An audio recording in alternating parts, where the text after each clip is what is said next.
Polígrafo de la Estrella de Panamá. Bienvenidos. Gracias por estar en el Polígrafo. Qué gusto me da saludarlos. ¿Qué resultados tienen los programas de transferencia monetaria cuando se implementan en un país?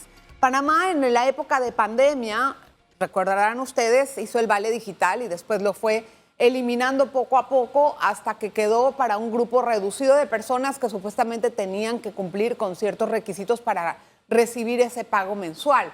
En el momento pudo haber ayudado mucho a la canasta de algunos. Claro, no fue una suma muy importante, empezó con $80 y después fue progresivo. Bueno, hoy vamos a conocer qué resultado tienen esos programas de transferencias monetarios. Tengo una exclusiva para usted y una primicia porque nos van a dar los resultados de primera vez. Para eso estamos con el señor Miguel Sekeli, que él es director del Centro de Estudios Educativos y Sociales. Bienvenido. Muchas gracias, Adelita. Un gusto estar en tu programa y te agradezco la invitación. Perdón. Al contrario, muchísimas gracias a usted, don Miguel, por darnos esa deferencia de conocer de qué se trata ese estudio. Yo sé que usted vino a presentar un informe. ¿Usted es de México? ¿De México? Sí, lo entendí por el acento. Viene a presentar un estudio a Panamá que fue a solicitud del Ministerio de Desarrollo Social acerca de las transferencias monetarias. Quiero que me cuente qué resultados tuvo y cómo se hizo este estudio. Claro que sí, Adelita. Y de hecho, te agradezco en especial la invitación al programa porque al evaluar estos programas que se está haciendo por primera vez, son programas que han operado por muchos años, más de una década, pero por primera vez se están evaluando y creo que uno de los elementos importantes de hacer una evaluación es que la población de Panamá conozca los resultados, porque son programas que se financian con los impuestos, claro, con el trabajo de las panameñas, de los panameños, y muchas veces, no se sabe cuál es el resultado de estos gastos que hace el gobierno. Claro. Nosotros evaluamos 4 programas en particular, uno que se llama Red de Oportunidades, sí, uno que se llama 120 a los 65 para adultos mayores, otro que se llama Ángel Guardián, que es para población con discapacidad, y un cuarto programa que se llama Senapam, es un programa más chiquito y ese va dirigido a dar un apoyo alimentario. Entonces, son recursos muy cuantiosos cuando uno ve lo que se gasta en ellos. Está interesante. Y entonces, un aspecto que vale la pena resaltar es que se estén evaluando, porque no siempre se hace. No se habían evaluado. Programas, según mi conocimiento, es la primera vez que un agente externo viene a meterle el ojo para ver qué tanto estamos resultando. A ver, ¿cuándo se hizo esta evaluación y cómo se hizo? Bueno, la evaluación empezó hace más de un año porque es todo un operativo bastante complicado, porque la evaluación consiste en hacer mediciones, incluso de ver cuál es el efecto de los programas, si se está gastando bien el dinero, si llega a quien debe de llegar. Y el hecho de que sea una evaluación externa también creo que vale la pena subrayarlo y por eso qué bueno que toda tu audiencia pueda conocer estos resultados y saber en qué cuál es el resultado de gastar este dinero, porque ahí el Ministerio de Desarrollo Social, que es quien lleva los programas, tomó una decisión que fue bastante audaz, porque el pedirle a un externo que lo evalúe, pues puede salir resultados buenos o malos. Pero entonces, perdón, ya estamos en momentos en que nosotros los ciudadanos no queremos que nos echen cuentos. Exacto. Así entonces, es que más vale que trajeron a alguien que fuera con... Usted tiene mucho tiempo haciendo este tipo de trabajos, es lo que yo entiendo porque le he investigado su vida. Y entonces me he dado cuenta que no es el primer programa que usted evalúa, lo ha hecho en toda Latinoamérica. Quiero que me dé los resultados por espacio. ¿Usted hizo una muestra aleatoria o cómo escogió la muestra? Sí, de hecho fue todo un tema ese, porque cuando uno llega a hacer una evaluación, como lo hemos hecho en varios países, el primer paso es tomar lo que son las bases de datos, los registros de las personas a las que les llegan los recursos, y con esos registros efectivamente se hace una muestra y se va y se habla, se va con las personas, se va físicamente. Aquí nos encontramos con una gran sorpresa. ¿Cuál? ¿En qué programa? En todos los programas, a pesar de ser programas que llevaban más de 10, 15 años operando, esos registros no existían. ¿Qué En los registros? programas no existían, en el ministerio mismo nos dijo es que no tenemos esos datos, tenemos pues unas cajas, unos archivos, en algunos casos tenemos una base de datos en Excel con algunos nombres, pero lo más importante y que es la complejidad de una evaluación, es que no tenían los datos para localizar a las personas. No es así, entonces, ¿cómo usted los encontró? Y ese fue todo un elemento por el que tomó además un año esta evaluación, porque al no haber datos, había datos de quién. Muchos cobran por tarjeta. Pero ¿cómo no va a haber datos? Entonces, ¿quién recibe la plata? Bueno, esa era precisamente nuestra pregunta. Entonces, como reciben dinero con una tarjeta y ahí se les deposita, lo que yo pedí fue que por qué no hablábamos con el banco y el banco nos diera los datos de las personas. Son personas que se mueven mucho, que tal vez entraron al programa y vivían en un lugar y luego se van a otro. Y entonces, pero tienen nombre y apellido. Exacto, pero imagínense que nos dan a nosotros una lista de nombre y apellidos y ve, encuéntralos en Panamá, era imposible. Entonces, ahí... No, pero el Tribunal Electoral tiene todos esos datos, tiene residencia, también, centro de votación, por favor. Exacto, pero incluso ahí lo que nos dijeron es que era difícil tener esa información porque como la gente se mueve, tal vez se registraron en un lugar, pero viven en otro. Entonces, era todo un elemento. Entonces, pero ¿cómo los encontró? Afortunadamente se solucionó. Ahí el ministerio tomó una buena decisión que dijo, bueno, a ver, si nosotros no podemos ir a ellos, vamos a hacer que ellos vengan a nosotros. De hecho, fue una innovación. Esto no se ha hecho en otros países. ¿Y qué tanto le cumplieron? Y fue para mi sorpresa. Bueno, hubo un operativo en donde se le informó a toda la población que recibe estos programas, tienen que meterse a la página del ministerio y llenar sus datos de manera que los podamos localizar. Para mi sorpresa, yo pensé que podía ser una buena vía esa porque no teníamos de otra, pero para mi sorpresa fue una respuesta muy amplia. Muy amplia. Empezaron a fluir miles de registros, miles de personas. Esos miles de registros, ¿cuánto es en porcentaje de la gente que recibe ese Estamos programa? hablando de más de 80%. ¿Y qué pasó con ese Estamos hablando otro de 20? cientos de miles. El 20, no hemos podido tener toda la información, pero tenemos varios casos. Unos, por ejemplo, son personas que fallecieron en la pandemia. Sí. Y por eso no se registraron y pero se hizo la indagación. Cobrando. No, y precisamente por eso se dieron cuenta, porque vieron de ese 20%, se vio cuáles ya no estaban cobrando su dinero en el cajero, y ahí se hizo una indagación ya local y se vio el caso de fallecidos, entonces, por ejemplo. Ahí ya vio eso. Hay otros que se habían ido a otro lugar, no se sabe a dónde, y a esos que no se registraron se les recortó el beneficio, porque la regla era, si no te registras, es que no necesitas el recurso. Entonces, ya con esa lista, con esa base de datos, ahí sí pudimos hacer... una evaluación de lo que es. Espérame, Miguel, tengo que hacer una breve pausa, por favor. Vamos un momentito, vamos a conocer a la vuelta. ¿Qué fue el resultado de todos los programas que ha enumerado nuestro invitado Ángel Guardián, Red de Oportunidades? Es la primera vez que yo tengo entendido que se miden estos programas y vamos a entender qué es este beneficio y si es una dependencia que va a ser difícil después quitar. Una pausa. Polígrafo de la Estrella de Panamá. Gracias por estar con nosotros, continuar en sintonía. Estamos hablando hoy con Miguel Sekeli. Él es el director del Centro de Estudios Educativos y Sociales. Nos viene a hablar de los resultados que se han medido con respecto a diferentes programas que se tienen desde hace muchos años, pero que no se conoce si realmente las personas que necesitan el dinero son las que están cobrando. En Ángel Guardián, por ejemplo, que es un programa dirigido para una población muy específica, ¿cuáles fueron los resultados? Mira, básicamente diría dos cosas. Una es que el dinero que se les da por medio de la transferencia les llega bien, les llega puntual, o sea, no hay quejas del programa. De hecho, es un apoyo muy sensible para la familia porque, como es para población con discapacidad en situación de pobreza, el que le des un apoyo a la persona con discapacidad realmente es un alivio para la familia porque generalmente tienen a alguien que los cuide, algún familiar. Entonces eso acaba siendo un apoyo para la persona con discapacidad y para, por ejemplo, su cuidador, su cuidadora. Entonces, en general, el resultado es bueno en términos de que les llegue el dinero, les sirve mucho el dinero y también la evaluación lo que ayuda es a identificar áreas para mejorar. Y, por ejemplo, en áreas para mejorar lo que se ve es que los cuidadores requieren de capacitación, no siempre tienen los elementos. A nadie le cae mal el dinero. Por favor. Por supuesto. Esa situación de que les ayuda mucho el dinero, pues ¿a quién no le va a ayudar el dinero?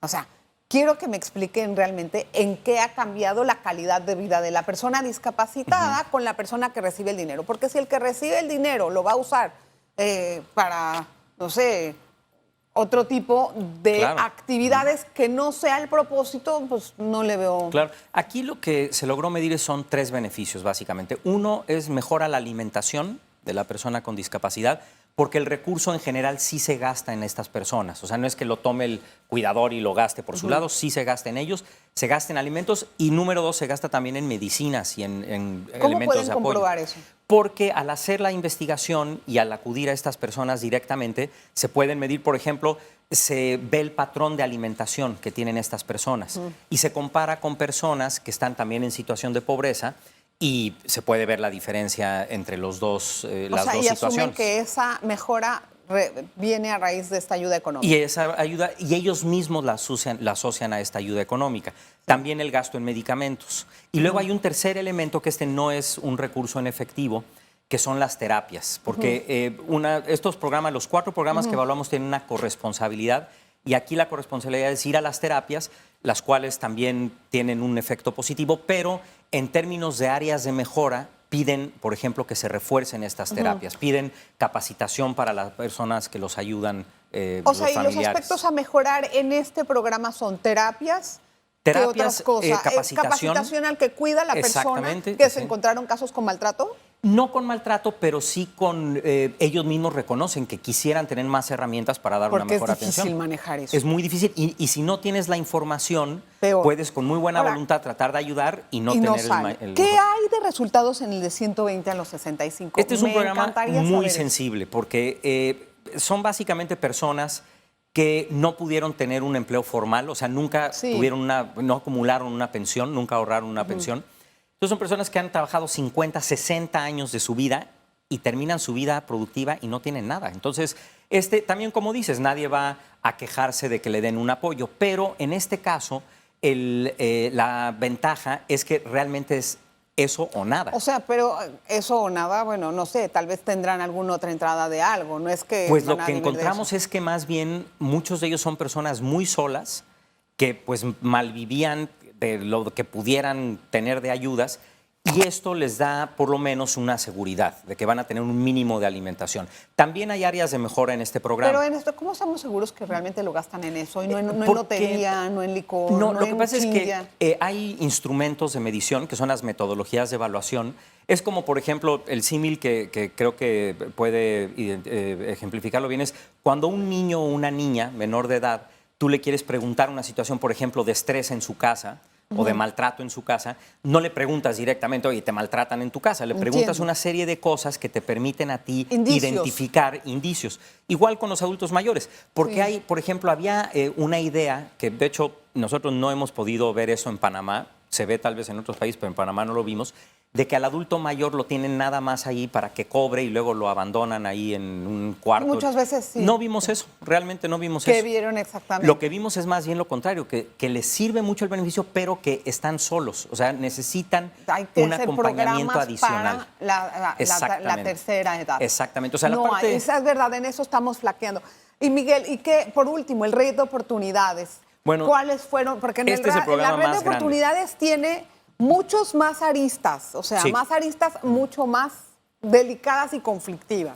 Exacto, este es un programa que, para los que no lo conocen, es una transferencia que se le da a la familia y a cambio se le pide a la familia que haga 3 cosas. Uno, que no saque a sus hijos, bueno, que mantenga a sus hijos a la escuela. Número 2, que los lleve a los niños a centros de salud para chequeo y a los adolescentes. Y número 3, que gaste el dinero en cosas que le sirven a los niños. Entonces, esto también es importante decirlo, que la medición que se hizo fue una medición bastante rigurosa de verificar que efectivamente lo que queríamos medir, que eran esos 3 efectos, si se daban o no. Entonces, encontramos 3 cosas. Una, que particularmente entre los 15 a los 17 años, que son edad muy crítica, sí estamos viendo que los jóvenes que están en este programa desertan de la escuela. Desertan menos que los que no están en el programa. Mira, ¿cómo pueden confirmar eso? Porque las estadísticas del Ministerio de Educación no muestran un descenso No, así tan efectivamente. drástico en las deserciones. Exacto, y es porque no todos tienen un apoyo de este tipo. Este apoyo está condicionado a eso. O sea, si No, el yo lo niño entiendo, se sale de la pero- escuela, les Pero quitan el cuando tú apoyo. hablas de menos, ¿a qué porcentaje? Cuantifícame eso. Bueno, este programa está llegando alrededor de un 15% de jóvenes en esas edades. Entonces, es ahí donde está incidiendo. En el otro 85% que no está el programa, pues ahí por supuesto que no. Pero ya, en Entonces, ese 15%, ¿cuántos de ese porcentaje no desertan? la gran mayoría se quedan en la escuela hasta terminar la educación media porque están en el programa. Pero háblame de datos, de cifras concretas, gran mayoría. No, estamos hablando de más de un 85%. Contra de la población que no tiene el programa, estamos hablando que desertan más del 40%, Sí, contra ahora, un 15%. ¿Qué hay acerca del control médico y que el dinero, porque sí es un poquito más en este programa, se use para esas Exacto. cosas? Bueno, ahí lo que se encontró, y esto también se hace con mediciones especiales, es que los niños que están en familias que reciben este beneficio sí se enferman menos que los que no tienen este beneficio. ¿Cómo puedes saber eso? Y es porque se pregunta la recurrencia de mes con mes, se hace ¿A un quién le historial de la preguntan? familia. ¿A la familia o y al doctor? A los dos. No, se le pregunta también a los niños incluso. ¿Y al doctor no le preguntan No, eso? al doctor no tenemos Entonces, forma de ¿confías en lo contactar. que te dice la familia? Sí, porque como se compara con familias equiparables, o sea, esto no es nada más viendo a las familias del programa, sino buscamos familias del programa y familias muy Claro, parecidas para que tener no tu están en el programa. testigo. Entonces, ninguna de las dos tiene ningún motivo para mentirte o no mentirte, eso es igual. Entonces, tiene sentido porque si una corresponsabilidad es ir a un chequeo médico, pues es normal que, bueno, si vas al chequeo médico te pueden Tienes más evitar una prevención. enfermedad más. Exactamente. Ok. Bueno, pero Ahora- hay un tercer resultado que creo que es interesante, te va a interesar a ti, me parece, y es que como el dinero se le da a la madre de familia, Sí. se le da a ella, no al papá, a la madre de familia, esto sí ha cambiado la dinámica en la familia y en el hogar. Por ejemplo, mucho del gasto se va a alimentos, efectivamente, porque cuando Claro, la mamá porque lo si se lo controla... damos a los hombres no sabemos Bueno, dónde queda. Exactamente. Qué pena, Entonces, yo no tengo nada en contra de los hombres. pero sí ha tenido ese efecto como de empoderamiento de la mujer, porque cuando la mujer está solo a expensas del hombre, entonces no tiene un poder de decisión Entiendo. en la familia. Además, habría que entender también estos hogares si son monoparentales, con quienes viven los niños. Ese es un dato social, increíble. Déjame hacer una pausa. Miguel, vamos a regresar. No se vaya, por favor, vamos a seguir hablando de esto y de los famosos subsidios. O sea, es lógico continuarlos. ¿Por cuánto tiempo? ¿Sabe cuánto nos gastamos nosotros al año por subsidios de ese tema?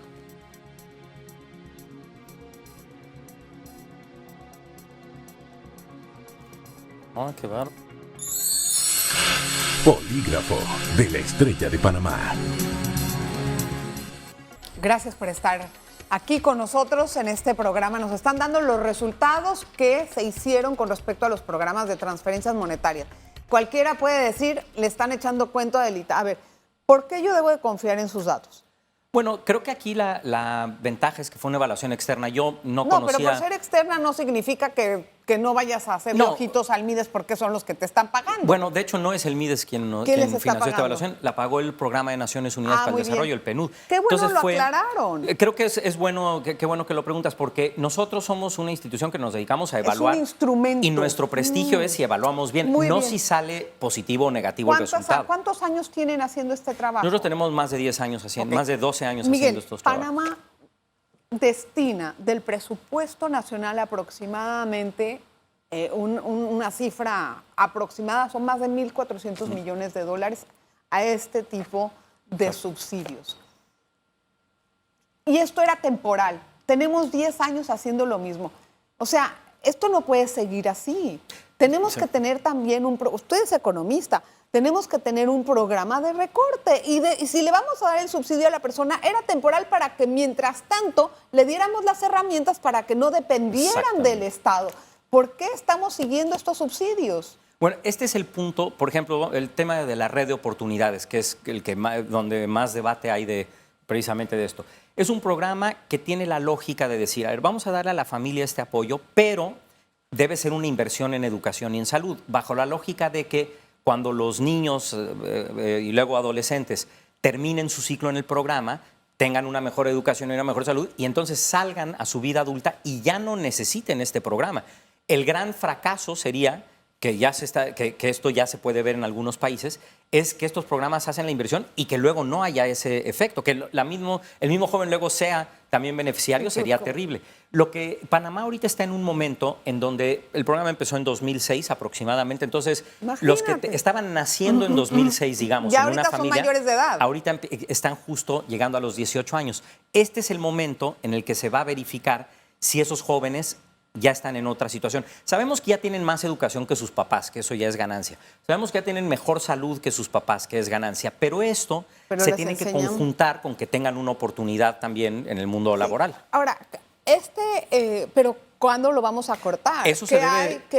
¿Qué recomienda la empresa, o sea, su organización al gobierno con respecto a la continuación o no de estos subsidios? Ahí tenemos dos recomendaciones. La primera recomendación es verificar que efectivamente esos que ya pasaron por su ciclo ya son una generación que no va a depender de estos programas, primero, pero se tiene que verificar. Venir otros. Hay que medirlo. No porque, ahí va la segunda recomendación. La segunda recomendación es que estos programas no deberían de existir siquiera si todo el mundo tuviera un buen empleo en el sector formal. Porque si uno tiene un buen empleo en el sector formal, tiene prestaciones, etcétera. La noticia que te tengo, después de la pandemia tenemos un 60% de informalidad. Bueno, Panamá venía con una muy buena evolución antes de la pandemia de crecimiento económico y de reducción de la informalidad. Entonces, el gran reto ahora es retomar ese patrón de crecimiento, porque si no tenemos... La única solución real a la pobreza es la generación de empleos y bien pagados. Y la educación, y con prestaciones. Realmente. Y para eso hay que tener también buena educación. Pero entonces la recomendación es...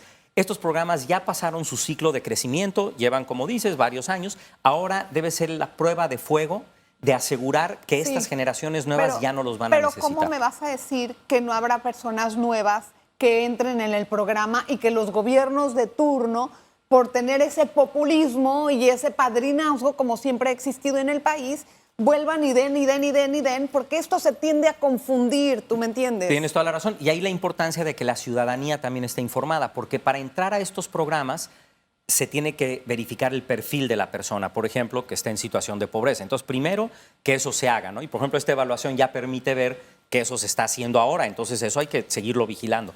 Pero segundo, si Panamá retoma el crecimiento que tenía, el crecimiento económico, y sigue generando empleos, cada vez debe haber menos personas con ese perfil que requieran un apoyo de este tipo. Si este programa o estos programas también tienen como objetivo reducir el porcentaje de pobreza en el país, veríamos eso más reflejado. ¿Por qué no? Se debe de ver, pero nuevamente son programas que tienen más una lógica de invertir ahora en que la siguiente generación sea la que ya no lo necesite. Bueno, son 10 años. 10 años debemos de tener. Es mucho 10 tiempo. Años, un programa sostenido, perdóname, pero tiene que haber resultados tangentes. Por supuesto. Entonces, los hay o no, porque yo veo que la pobreza disminuyó, la pobreza extrema en unas cosas, pero esa pobreza extrema la ponen de que disminuye porque contemplan precisamente las redes de oportunidades y estos subsidios, no porque la familia pueda ser independiente económicamente. Sí, bueno, sí hay datos importantes de Panamá. Desde el año 2000 más o menos, la pobreza sí se ha reducido de manera muy importante, no necesariamente por este tipo de programas. Es por estos programas. Pero es más por el crecimiento económico que ha habido. Es que Panamá tuvo el crecimiento 10 años... económico ha sido muy desigual, no es tanto por eso. No, tiene razón en que ha sido desigual, pero ha habido tanto crecimiento económico en Panamá que ha permeado en que se reduzcan esas estadísticas de pobreza, aunque los programas también contribuyen. No sé si estoy tan de acuerdo, en el sentido de que ha permeado en algunos, se ha reducido la pobreza porque los márgenes también de los indicativos para poder contemplar si una familia está en pobreza o no, están tomando en cuenta el ingreso que tienen de estos programas. Sí, pero no de porque hecho... pues no porque la unidad familiar sea independiente. Bueno, ahí hicimos un estudio, incluso este fue antes, no fue para el gobierno de Panamá, pero hicimos un estudio de verificar qué pasa, cuál sería la pobreza si quitaras esos recursos de los apoyos de estos programas.